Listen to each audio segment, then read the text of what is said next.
امي مش عارفة ايه اللي حصل لها، عايزاني اسيب جوزي. بتقولي يا تسيبي جوزك وتتطلقي منه وتعيشي معايا، يا اما ملكيش ام ولا عايز اعرفك. ازيكم؟ كنت محتاج اسأل حضرتك، ولو في حد عند حضرتك من اهل العلم يا ريت يجاوبني في المشكلة اللي عندي. احنا 3 اخوات، بنتين وولد.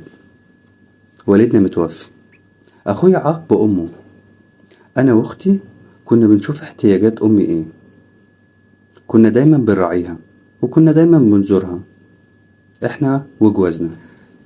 امي مش عارفة ايه اللي حصل لها، عايزاني اسيب جوزي. بتقولي يا تسيبي جوزك وتتطلقي منه وتعيشي معايا، يا اما ملكيش ام ولا عايز اعرفك.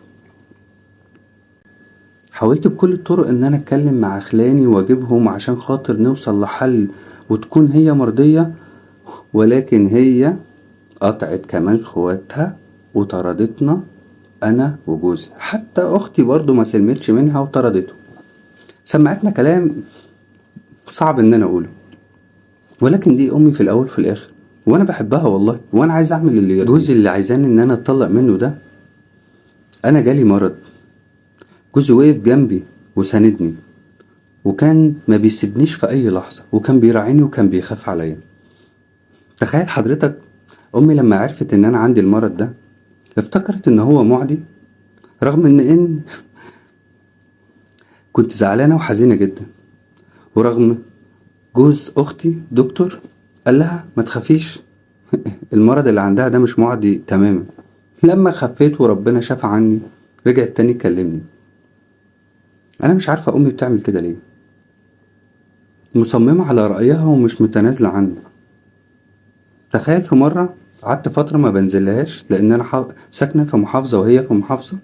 قررت ان انا انزل لها بعد كده اروح اطمن عليها، قفلت موبايلها وقفلت الباب، ما كانتش عايزة تدخلني.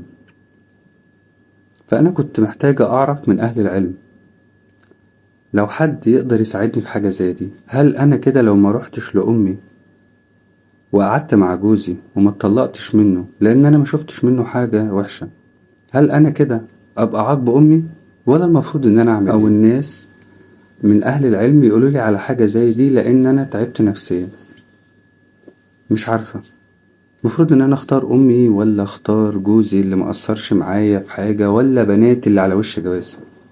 انا مش عارفة اعمل ايه. فياريت حضرتك والناس اللي عندك تساعدني في حاجة زي. خليني افكر حضرتك، لو حضرتك بتتفرج عليا من الفيسبوك ما تنساش تشير الفيديو وتقول رأيك في الكومنتات. اما لو حضرتك بتتفرج عليا من اليوتيوب فما تنساش تشترك في القناة وتفعل زر الجرس.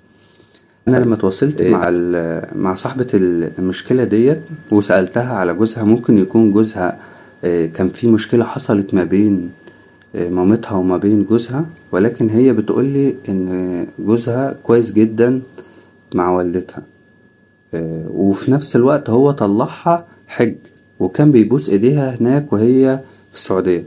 فاعتقد ان جوزها يعني شخصية كويسة جدا ومحترمة، يعني الراجل ما فيش عيب عنده في اي حاجة خالص. ولكن احنا نقطتنا اللي بندور عليها عشان خاطر ان هي زعلانة ان امها بتخيرها ما بين جوزها وما بين امها. فطبعا اكيد انا قلت لها رأيي في حاجة زي دي، ولكن انا طبعا مش حابب اقوله.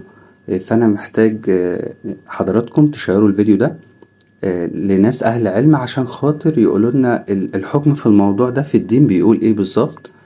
ومش عيب ان انا اقول ان انا اكيد طبعا مش هينفع ان انا افتي في حاجة زي دي لان الموضوع محتاج اهل علم. فانا انا شايف بمنتهى التواضع ان انا يعني ما اقولش رأيي، الافضل ان يكون ناس اهل علم هم اللي يقولوا حاجة زي دي عشان خاطر ما تكونش بتعمل حاجة ربنا يحاسبها عليها. فاكيد طبعا الناس اللي حابة تقول رأيها ما فيش مشكلة، بس اتمنى من الناس اللي عنده صديقه من اهل العلم يشيروا الفيديو بحيث نقدر نساعد صاحبة المشكلة.